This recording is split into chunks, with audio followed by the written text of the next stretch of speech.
మీరు చూస్తున్నారు S8 news. S8 news కి స్వాగతం. ముందుగా ముఖ్యాంశాలు. అనంత పని చేసిన ఇజ్రాయెల్, ఇరాన్ పై క్షిపణులతో ప్రతీకార దాడి.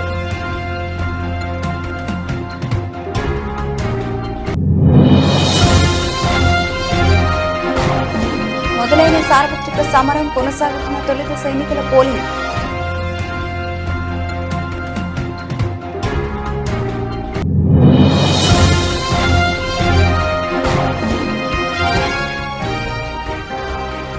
అధిక సంఖ్యలో తరలిరండి, ఓటర్లకు పిలుపునిచ్చిన ప్రధాని మోదీ.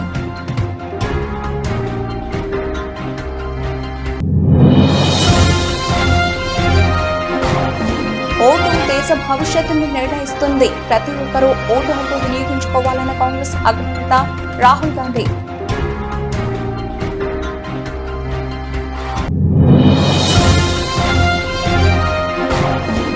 చంద్రబాబు పవన్ కళ్యాణ్ కు తోడుగా రంగంలోకి ప్రధాని, 4 సభల్లో పాల్గొని ప్రసంగించనున్న నరేంద్ర మోదీ.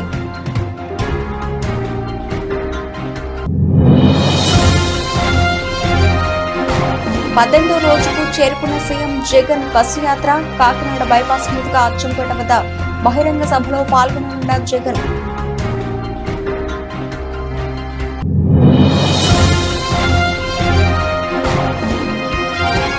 కేసీఆర్ కు మరో షాక్, కాంగ్రెస్ లో చేరడానికి సిద్ధమైన బీఆర్ఎస్ ఎమ్మెల్యే.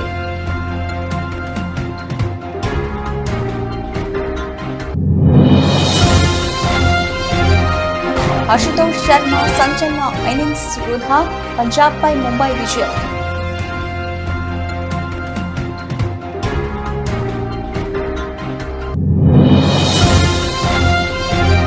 సినిమా అనౌన్స్ చేశాక మొదటిసారి కలిసి కనిపించిన రాజమౌళి, మహేష్ బాబు. మహేష్ లు కాదురండి అంటూ కామెంట్స్ చేస్తున్న ఫ్యాన్స్.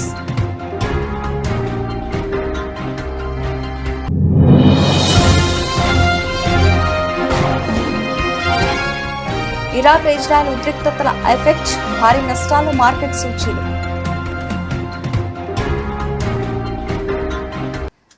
డీటెయిల్స్ చూస్తే ఇజ్రాయెల్ అనంత పని చేసింది, ఇరాన్ పై ప్రతీకార దాడి చేసింది. ఈ విషయంలో సంయమనం పాటించాలన్న ఐక్యరాజ్య సమితి అమెరికా సూచనలను బేఖాతరు చేస్తూ ఇజ్రాయెల్ విరుచుకుపడింది. శుక్రవారం తెల్లవారుజామున ఇరాన్ పై ఇజ్రాయెల్ క్షిపణులతో దాడి చేసినట్లు అమెరికా సీనియర్ అధికారి ఒకరు వెల్లడించారు. ఇరాన్లో అణు కార్యక్రమాలకు కేంద్రంగా ఉన్న ఇస్ఫహాన్ నగరంలో శుక్రవారం ఉదయం భారీ పేలుడు శబ్దాలు వినిపించినట్లు స్థానిక మీడియా కూడా వెల్లడించింది.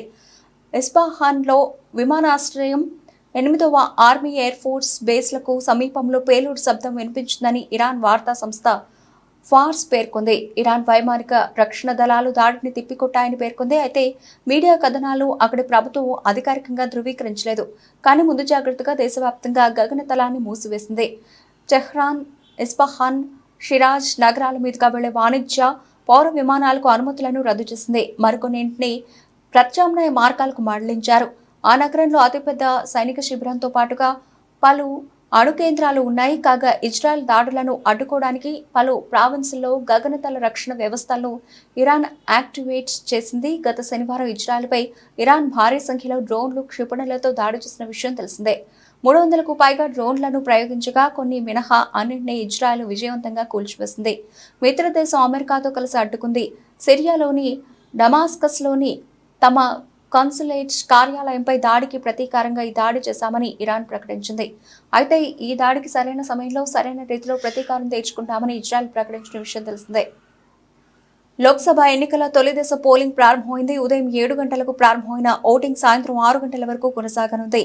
దీంతో ఉదయం నుంచే ఓటర్లు తమ ఓటు హక్కు వినియోగించుకోవడానికి పోలింగ్ కేంద్రాల వద్ద బారులు తీరారు. సార్వత్రిక ఎన్నికలు మొత్తం 7 విడతల్లో జరుగుతున్న విషయం తెలిసిందే. ఈ దశలోనే అత్యధిక స్థానాల్లో పోలింగ్ జరుగుతోంది. తొలి విడతలో 21 రాష్ట్రాలు, కేంద్రపాలిత ప్రాంతాల్లోని 102 లోక్సభ నియోజకవర్గాల్లో పోలింగ్ జరుగుతూ ఉండగా 1625 మంది అభ్యర్థులు బరిలో ఉన్నారు. వీరిలో 1491 మంది పురుషులు ఉండగా 134 మంది మహిళా అభ్యర్థులు, 16.63 కోట్ల మంది ఓటర్లు వీరి భవితవ్యాన్ని తేల్చనున్నారు. వీరిలో పురుష ఓటర్లు 8.4 కోట్ల మంది ఉండగా మహిళలు 8.23 కోట్ల మంది, 35.67 లక్షల మంది తొలిసారిగా తమ ఓటు హక్కును వినియోగించుకుంటున్నారు. వీరి కోసం 1.87 లక్షల పోలింగ్ స్టేషన్లను ఏర్పాటు చేశారు. 18 లక్షల మంది సిబ్బంది ఎన్నికల విధులు నిర్వహిస్తున్నారు. తొలి దశలో 8 మంది కేంద్ర మంత్రులు, ఓ మాజీ గవర్నర్ పోటీలో ఉన్నారు. లోక్సభ స్థానాలతో పాటు 2 రాష్ట్రాల అసెంబ్లీలకు కూడా నేడే పోలింగ్ జరుగుతోంది. మొదటి విడతలో అరుణాచల్ ప్రదేశ్, అస్సాం, బీహార్, ఛత్తీస్గఢ్, మధ్యప్రదేశ్, మహారాష్ట్ర, మణిపూర్, మేఘాలయ, మిజోరాం, నాగాలాండ్, రాజస్థాన్, సిక్కిం, తమిళనాడు, త్రిపుర, ఉత్తరప్రదేశ్, ఉత్తరాఖండ్, పశ్చిమ బెంగాల్, అండమాన్ నికోబార్ దీవులతో సహా కేంద్రపాలిత ప్రాంతాల జమ్మూ కాశ్మీర్, లక్షద్వీప్, పుదుచ్చేరిలలో ఎన్నికలు జరుగుతున్నాయి. नागपुर में मैं खास तौर से मतदाताओं को अपील करूंगा कि यहाँ टेम्परेचर ज्यादा है, इसलिए जल्दी आकर वो वोटिंग करें। पिछले बार 54% वोटिंग हुआ था, इस बार 75% तक वोटिंग ले जाने का हम सबका संकल्प है। मैं इस चुनाव में निश्चित रूप से बहुत बड़े मार्जिन से चुनाव जीतूंगा, ऐसा मुझे विश्वास है। हमारे देश का लोकतंत्र का सबसे बड़ा उत्सव हम बड़े उत्साह के साथ मना रहे हैं और मेरा विश्वास है कि हमारे पूरे देश के नागरिक ये जो मतदान का अधिकार है ये उनका कर्तव्य भी है और एक प्रकार से एक जिम्मेदारी भी है और देश के सभी लोग मतदान का अधिकार पूरी तरह से उसका उपयोग करेंगे। और नागपुर में मैं खास तौर से मतदाताओं को अपील करूंगा कि यहाँ टेम्परेचर ज्यादा है, इसलिए जल्दी आकर वो वोटिंग करें। और निश्चित रूप से मेरा विश्वास है कि पिछले बार 54% वोटिंग हुआ था, इस बार 75% तक वोटिंग ले जाने का हम सबका संकल्प है, उसमें हम कामयाब होने की कोशिश करेंगे। और मैं इस चुनाव में निश्चित रूप से बहुत बड़े मार्जिन से चुनाव जीतूंगा, ऐसा मुझे विश्वास है। मतदान हुआ है, सिर्फ 8% हुआ है, अभी तक सिर्फ 8% हुआ है। अभी 9 बजे तक इसी सेंटर पे 9% से ज्यादा वोटिंग हुआ है और मुझे लोग बहुत बड़ी बड़ी लाइन खड़ी है और मतदान करने में जो गति है उसमें थोडी कमी है। मला आपल्या सगळ्यांना आवाहन करायचं आहे की लोकशाहीचा उत्सव आपण या निमित्ताने एक प्रकारे अतिशय उत्साहात साजरा करत आहोत। प्रत्येक नागरिकांनी मतदान करणं हे त्याचं कर्तव्य आहे आणि जबाबदारी आहे। सगळ्यांनी मतदान करावं, कोणाला द्यायचा हा त्यांचा अधिकार आहे, पण मतदानाचा अधिकार దేశంలో సార్వత్రిక ఎన్నికల సమరం మొదలైంది. ఇందులో భాగంగా శుక్రవారం ఉదయం 7 గంటలకే తొలి పోలింగ్ ప్రారంభమైంది. మొత్తం 21 రాష్ట్రాలు, కేంద్రపాలిత ప్రాంతాల్లో 102 స్థానాలకు పోలింగ్ జరుగుతోంది. దీంతో సాధారణ పౌరులతో పాటు ప్రముఖులు కూడా ఓటు వేసేందుకు పోలింగ్ కేంద్రాల వద్దకు తరలి వెళుతున్నారు. ఇక తొలి విడత పోలింగ్ నేపథ్యంలో ప్రధానమంత్రి నరేంద్ర మోదీ దేశ ప్రజలకు ఓ సందేశాన్ని ఇచ్చారు. ఓటర్లు పెద్ద ఎత్తున తరలివచ్చి తమ ఓటు హక్కు వినియోగించుకోవాలని పిలుపునిచ్చారు. ఈ మేరకు ప్రముఖ సామాజిక మాధ్యమం ఎక్స్ వేదికగా పోస్టు పెట్టారు. 2024 లోక్సభ ఎన్నికలు నేటి నుంచి ప్రారంభమయ్యాయి. మొత్తం 21 రాష్ట్రాలు, కేంద్రపాలిత ప్రాంతాల్లో 102 స్థానాలకు ఎన్నికలు జరుగుతున్నాయి. ఆయా నియోజకవర్గాల్లో ఓటు వేసే వారంతా తమ ఓటు హక్కును రికార్డు స్థాయి సంఖ్యలో వినియోగించుకోవాలని నేను కోరుతున్నాను. ముఖ్యంగా యువకులు, తొలిసారి ఓటు వేయనున్న వారు అధిక సంఖ్యలో తరలి రావాలని ప్రత్యేకంగా పిలుపునిస్తున్నాను. ప్రతి ఒక్కరి ఓటు చాలా ముఖ్యమైనదే అంటూ ట్వీట్లో మోదీ రాసుకొచ్చారు. साथियों, 2024 का लोकसभा चुनाव देश के भविष्य का चुनाव है। इस चुनाव में आपका एक एक वोट भारत के भाग्य को सुनिश्चित करने वाला है। भाजपा गांव गरीब के लिए बड़े विजन और बड़े लक्ष्यों के साथ आगे बढ़ रहा है, लेकिन इंडी गठबंधन के लोगों की सारी शक्ति गांव देहात को पिछड़ा बनाए रखने में लगती है। इस मानसिकता का सबसे बड़ा नुकसान अमरोहा और पश्चिमी यूपी जैसे क्षेत्रों को उठाना पड़ा है। ये इलाका दिल्ली और एनसीआर के इतने करीब है, लेकिन दिल्ली एनसीआर का जो फायदा अमरोहा को मिलना चाहिए था, वो पहले मिला क्या? योगी जी के आने से पहले मिला क्या? दिल्ली में भाजपा सरकार बनने से पहले मिला क्या? इंडी गठबंधन वालों के दौर में यूपी की पहचान पिछड़ेपन के कारण होती थी, लेकिन आज वही यूपी देश में एक्सप्रेस वे वाले प्रदेश के तौर पर हिंदुस्तान जानने लगा।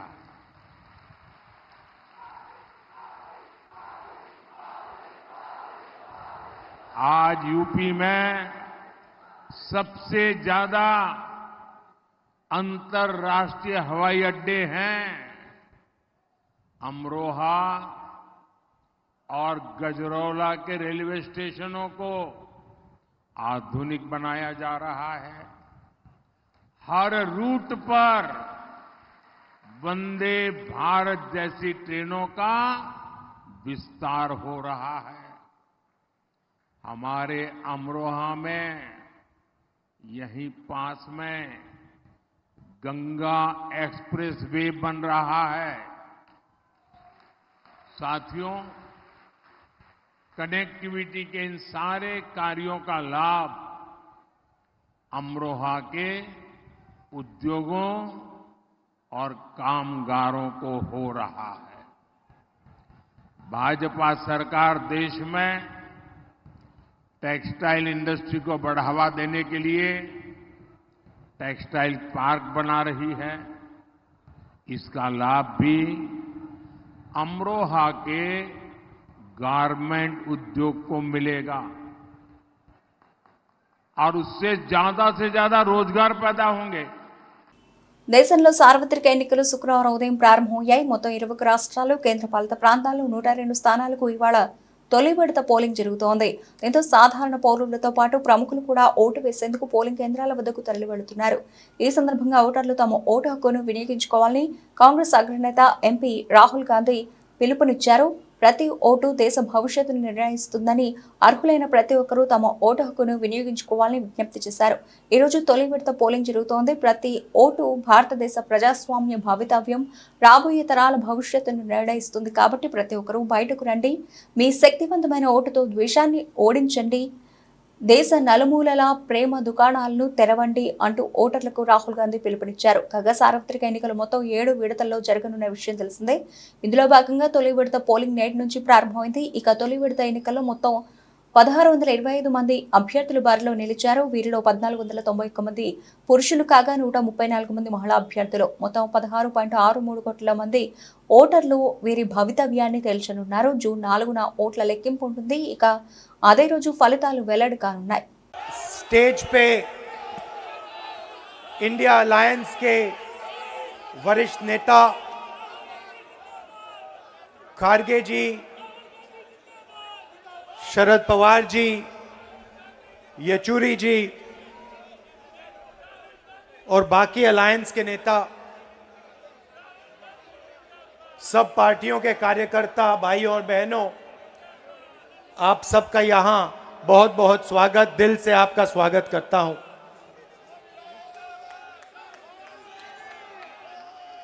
कुछ दिन पहले पार्लियामेंट हाउस में 2-3 युवा जंप करके अंदर आ गए। जंप करते हुए हम सब ने देखा। अंदर आए, थोड़ा धुआं फैलाया, बीजेपी के सांसद सब भाग लिए। वो अलग बात है।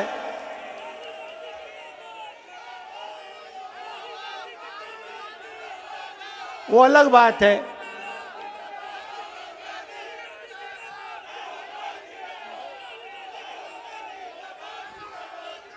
जो अपने आप को देशभक्त कहते हैं, हवा निकल गई उनकी। वो टीवी पे आपको नहीं दिखा, वो हमें दिख रहा था पीछे से। खैर, सवाल ये, सबसे पहली बात, अंदर कैसे आए? सिक्योरिटी ब्रीच की बात हुई, सही है। अंदर कैसे आए? पार्लियामेंट के अंदर वो गैस का सिलेंडर ले आए। अगर गैस का सिलेंडर ला सकते थे तो कुछ और भी ला सकते थे।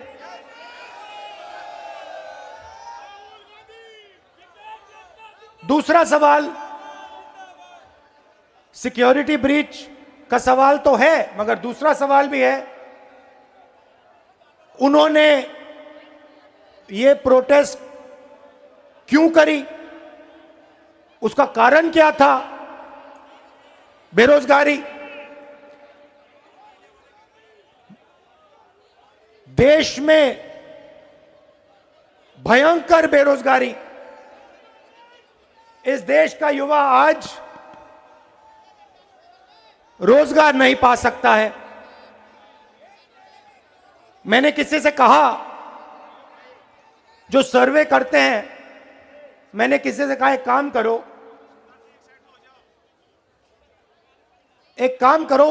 एक छोटा सा सर्वे करो,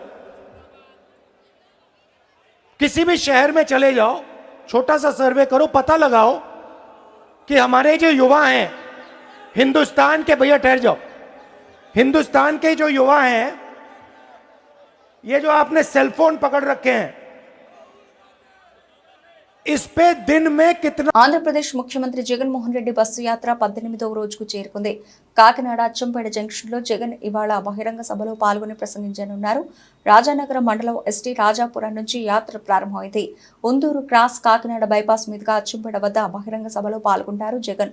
ఉమ్మడి తూర్పుగోదావరి జిల్లాకు సంబంధించి కాకినాడ జిల్లాలో వైసీపీ బహిరంగ సభ ఏర్పాటు చేసింది. మాజీ మంత్రి కురసాల కన్నబాబు ఇందుకు సంబంధించిన ఏర్పాట్లు చేశారు. అక్కడి నుంచి Pithapuram bypass, Gollaprolu bypass, Chebrolu bypass మీదుగా కత్తిపూడి బైపాస్, అన్నవరం మీదుగా తుని చేరుకోనుంది జగన్ బస్సు యాత్ర. పాకరావుపేట చేరుకుని గోడిచెర్ల రాత్రికి బస చేయనున్నారు సీఎం జగన్. నేడు అనకాపల్లి జిల్లాలో మేమంతా సిద్ధం బస్సు యాత్ర ప్రవేశిస్తుంది. 2 జిల్లాల మీదుగా 8 నియోజకవర్గాల్లో సాగనుంది బస్సు యాత్ర. ఎన్నికల వేళ జగన్ ఇప్పటికే పలు ప్రాంతాల బహిరంగ సభలు నిర్వహించారు. ఏపీలో మే 13న ఎన్నికలు జరగనున్నాయి. రాజేంద్రనగర్ ఎమ్మెల్యే బీఆర్ఎస్ నేత ప్రకాష్ గౌడ్ కాంగ్రెస్ లో చేరేందుకు సిద్ధమయ్యారు. రేపో మాపో తన అనుచరులతో కలిసి కాంగ్రెస్ లో చేరుతానని ముఖ్యమంత్రి రేవంత్ రెడ్డికి ప్రకాష్ గౌడ్ తెలిపారు. రేవంత్ రెడ్డి సమక్షంలో ఆయన కాంగ్రెస్ లో చేరనున్నారు. ఇప్పటికే కాంగ్రెస్ లో 3 బీఆర్ఎస్ ఎమ్మెల్యేలు చేరారు. Khairatabad MLA Danam Nagender, station Ghanpur MLA Kadiyam Srihari, Bhadrachala MLA Tellam Venkatrao Congress తీర్థం పుచ్చుకున్నారు. ఇప్పుడు బీఆర్ఎస్ కి షాక్ ఇస్తూ ప్రకాష్ గౌడ్ కూడా అదే బాటలో పయనిస్తున్నారు. కొన్ని రోజుల క్రితం కూడా రేవంత్ రెడ్డిని ప్రకాష్ గౌడ్ కలిశారు. పార్టీలో చేరే విషయంలో ఇప్పుడు ప్రకాష్ గౌడ్ తుది నిర్ణయం తీసుకున్నట్లు తెలుస్తోంది. తెలంగాణ ఎన్నికల్లో కాంగ్రెస్ పార్టీ గెలిచిన తర్వాత సీఎం రేవంత్ రెడ్డితో పలువురు బీఆర్ఎస్ నేతలు వరుసగా సమావేశం కావడం చర్చనీయాంశంగా మారింది. ఒక్కొక్కరు బీఆర్ఎస్ ను వీడుతూ కాంగ్రెస్ లో చేరుతూ ఉండడంతో గులాబీ పార్టీలో గుబులు పుట్టిస్తోంది. ఐపీఎల్ 17వ సీజన్లో ముంబై ఇండియన్స్ 3వ విజయాన్ని నమోదు చేసింది. ములన్పూర్ వేదికగా పంజాబ్ కింగ్స్ తో జరిగిన మ్యాచ్లో 9 పరుగుల తేడాతో గెలుపొందింది. 193 పరుగుల భారీ లక్ష్యంతో బరిలోకి దిగిన పంజాబ్ జట్టు 19.1 ఓవర్లలో 183 పరుగులకు కుప్పకూలింది. పంజాబ్ బ్యాటర్లలో అశుతోష్ శర్మ మెరుపు ఇన్నింగ్స్ ఆడారు. అలాగే శశాంక్ సింగ్ రాణించాడు.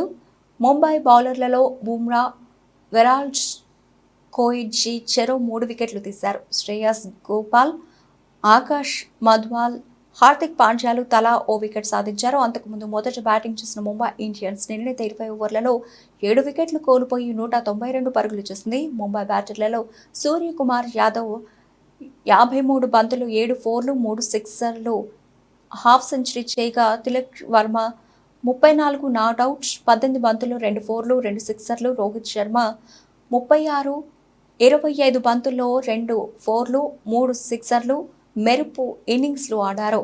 పంజాబ్ కింగ్స్ బౌలర్లలో హర్షల్ పటేల్ 3 వికెట్లు తీశాడు. సామ్ కరణ్ 2 వికెట్లు తీయగా, కగిసో రబాటా ఓ వికెట్ పడగొట్టాడు. టాస్ ఓడి బ్యాటింగ్కు దిగిన ముంబై ఇండియన్స్ కు శుభారంభం లభించలేదు. షాన్ కిషన్ విఫలం కావడంతో 18 పరుగుల వద్ద ముంబై తొలి వికెట్ కోల్పోయింది. 1 డౌన్లో వచ్చిన సూర్యకుమార్ యాదవ్తో కలిసి హిట్ మ్యాన్ రోహిత్ శర్మ చెలరేగాడు. దీంతో పవర్ ప్లేలో ముంబై ఇండియన్స్ వికెట్ నష్టానికి 54 పరుగులు చేసింది. రోహిత్తో పాటు సూర్య సైతం దంచుకొట్టడంతో స్కోర్ బోర్డు పరుగులు పెట్టింది. ప్రమాదకరంగా మారిన ఈ జోడీని రోహిత్ శర్మను అవుట్ చేయడం ద్వారా సామ్ కరాన్ విడదీశాడు. రోహిత్ సూర్య జోడీ రెండో వికెట్కు 81 పరుగులు జోడించారు. హిచ్ మ్యాన్ అవుట్ అయినా కానీ పంజాబ్కు ఉపశమనం లభించలేదు. అగ్నికి వాయువు తోడైనట్లు సూర్యకు తిలక్ వర్మ జత కలిశాడు. సూర్య 34 బంతుల్లో హాఫ్ సెంచరీ పూర్తి చేసుకున్నాడు. సెంచరీ దిశగా సాగుతున్న సూర్య ఇన్నింగ్స్కు సామ్ కరాన్ బ్రేక్ వేశాడు. మహేష్ బాబు రాజమౌళి కాంబినేషన్లో సినిమా అనౌన్స్ చేసిన సంగతి తెలిసిందే. RRR సినిమా తర్వాత రాజమౌళి మహేష్తో చేయబోతున్నట్టు తెలిపి SSMB 29 సినిమాని ప్రకటించారు. వీరిద్దరి కాంబోలో మొదటిసారి సినిమాని ప్రకటించడంతో ఈ సినిమాపై భారీ అంచనాలు నెలకొన్నాయి. ఇక SSMB 29 సినిమా గురించి రోజుకొక వార్త వినిపిస్తూనే ఉంది. ఆల్రెడీ స్క్రిప్ట్ వర్క్ పూర్తయిందని, ప్రీ ప్రొడక్షన్ జరుగుతోందని, మ్యూజిక్ వర్క్స్ కూడా మొదలయ్యాయని, మహేష్ బాబు స్పెషల్ ట్రైనింగ్స్ తీసుకుంటున్నాడని పలువురు చెప్తూ వచ్చారు. కానీ ఇప్పటిదాకా అధికారికంగా మహేష్ నుంచి కానీ రాజమౌళి నుంచి కానీ ఇలాంటి అధికారిక ప్రకటన రాలేదు. సినిమా ప్రకటించినప్పుడు తప్ప అసలు వీళ్ళిద్దరూ కలిసి మళ్ళీ కనిపించలేదు కూడా. కనీసం సినిమా ఈవెంట్స్లో కూడా ఎక్కడ వీళ్ళిద్దరూ కలిసి కనిపించలేదు కూడా. సినిమా అనౌన్స్ చేశాక తాజాగా మొదటిసారి రాజమౌళి మహేష్ బాబు కలిసి కనిపించారు. ఇటీవల మహేష్ ఫ్యామిలీతో కలిసి యూరప్ ట్రిప్కి వెళ్లిన సంగతి తెలిసిందే. అక్కడి నుండి మహేష్ దుబాయ్ వెళ్ళాడు. రాజమౌళి కూడా దుబాయ్ వెళ్ళాడు. దుబాయ్లో SSMB 29 సినిమా గురించి డిస్కషన్స్ జరిగినట్టు, ఆ సినిమా పని మీదే వెళ్ళినట్టు సమాచారం. నేడు ఉదయం రాజమౌళి మహేష్ ఇద్దరు కలిసి దుబాయ్ నుంచి వచ్చారు. హైదరాబాద్ ఎయిర్పోర్ట్లో ఇద్దరు కలిసి వస్తున్న విజువల్స్ వైరల్గా మారాయి. ఇరాన్ ఇజ్రాయెల్ ఉద్రిక్తతల నేపథ్యంలో దేశీయ స్టాక్ మార్కెట్ సూచీలు శుక్రవారం భారీ నష్టాలతో ప్రారంభమయ్యాయి. ఉదయం 9:32 సమయంలో సెన్సెక్స్ 534 పాయింట్లు నష్టపోయి 71,954 వద్ద ట్రేడ్ అవుతోంది. నిఫ్టీ 145 పాయింట్లు కుంగి 21,850 దగ్గర కొనసాగుతోంది. డాలర్తో పోలిస్తే రూపాయి మార్కం విలువ రికార్డు కనిష్టమైన 83.55 రూపాయల వద్ద ప్రారంభమైంది. సెన్సెక్స్ 30 సూచీలో ఐటీసీ, సన్ఫార్మా షేర్లు మాత్రమే లాభాల్లో ఉన్నాయి. ఇన్ఫోసిస్, ఎల్ఐఎన్జీ, Axis bank, NTPC, Nestle India, power grid, HCL tech, Tata motors, Wipro, SBI, IndusInd bank, UltraTech cement షేర్లు అత్యధికంగా నష్టపోతున్న జాబితాలో ఉన్నాయి. అమెరికా మార్కెట్లు గురువారం మిశ్రమంగా ముగిశాయి. నేడు ఆసియా ప్రధాన సూచీలు నష్టాలు కొనసాగుతున్నాయి. ఇరాన్పై ఇజ్రాయెల్ ప్రతీకార దాడులకు దిగిందన్న వార్తలు ప్రపంచ మార్కెట్ల సెంటిమెంట్ను దెబ్బతీసింది. అంతర్జాతీయ మార్కెట్లో బ్యారెల్ బ్రెంట్ చమురు ధర $89 వద్ద ట్రేడ్ అవుతోంది. విదేశీ సంస్థాగత మదుపరులు గురువారం నికరంగా 4,260.33 కోట్ల రూపాయలు విలువ చేసే షేర్లను విక్రయించారు. దేశీయ సంస్థాగత మదుపర్లు 2,285.52 కోట్ల రూపాయల స్టాక్స్ను కొనుగోలు చేశారు. అనకాపల్లి జిల్లా మాడుగుల నియోజకవర్గం తెలుగుదేశం, జనసేన, బీజేపీ కూటమి ఉమ్మడి ఎమ్మెల్యే అభ్యర్థి పైలా ప్రసాద్ నామినేషన్ వేయడానికి ఘాటీ రోడ్ నుండి మాడుగుల వరకు సుమారు 50 కార్లు, 200 బైకులు, 300 ఆటోలతో కార్యాలయంలో మాడుగుల జంక్షన్ నుంచి తహసీల్దార్ కార్యాలయం వద్ద ఉన్న ఎన్నికల రిటర్నింగ్ అధికారి కార్యాలయం వద్ద నామినేషన్ దాఖలు చేశారు. పైలా ప్రసాదరావు గారిని గెలిపిద్దాం. మాడుగుల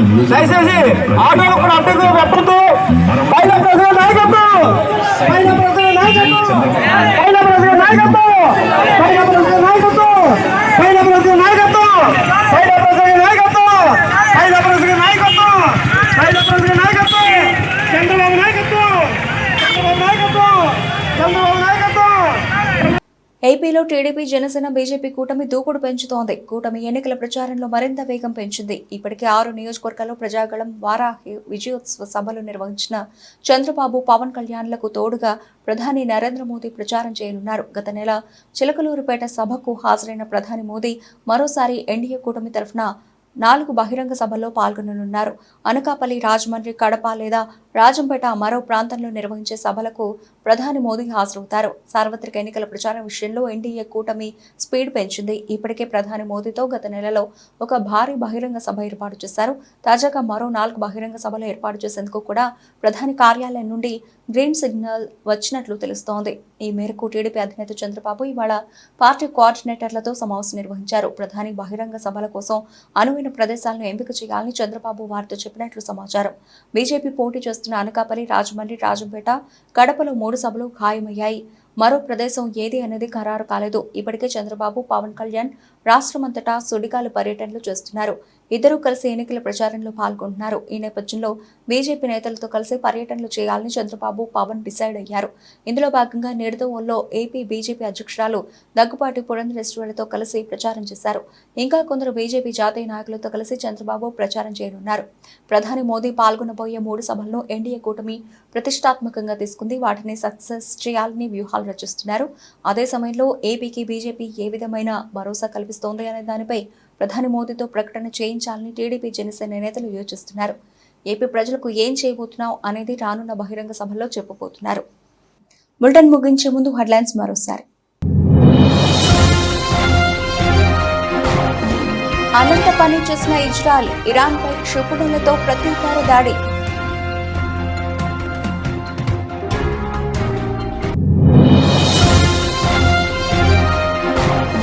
మొదలైన సార్వత్రిక సమరం కొనసాగుతున్న తొలి దశ ఎన్నికల పోలింగ్.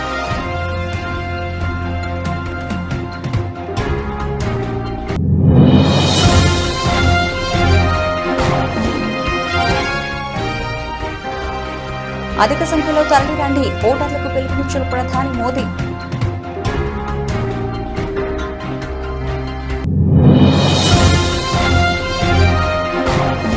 ఓటు దేశ భవిష్యత్తును నిర్ణయిస్తుంది. ప్రతి ఒక్కరూ ఓటు హక్కు వినియోగించుకోవాలన్న కాంగ్రెస్ అగ్రనేత రాహుల్ గాంధీ.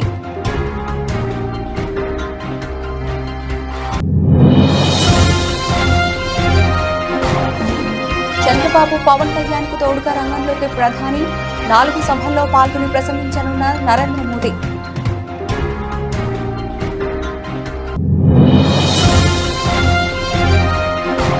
పద్దెనిమిదో రోజుకు చేరుకున్న సీఎం జగన్ బస్సు యాత్ర. కాకినాడ బైపాస్ మీదుగా అచ్చంపేట వద్ద బహిరంగ సభలో పాల్గొననున్న జగన్.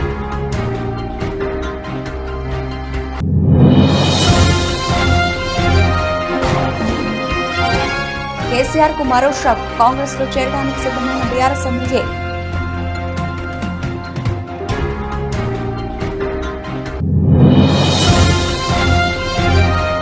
అశుతోష్ శర్మ సంచలన ఇన్నింగ్స్ వృధా.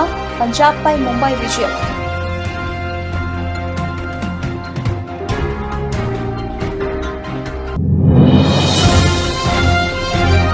సినిమా అనౌన్స్ చేశాక మొదటిసారి కలిసి కనిపించిన రాజమౌళి, మహేష్ బాబు. మహేష్ లుక్ అదిరింది అంటూ కామెంట్స్ చేస్తున్న ఫ్యాన్స్.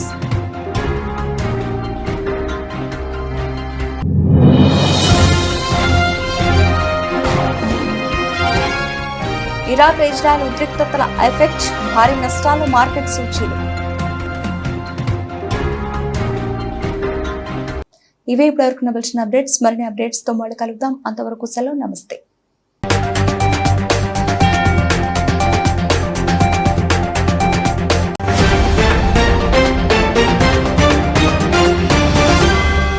మీరు చూస్తున్నారు S8 న్యూస్.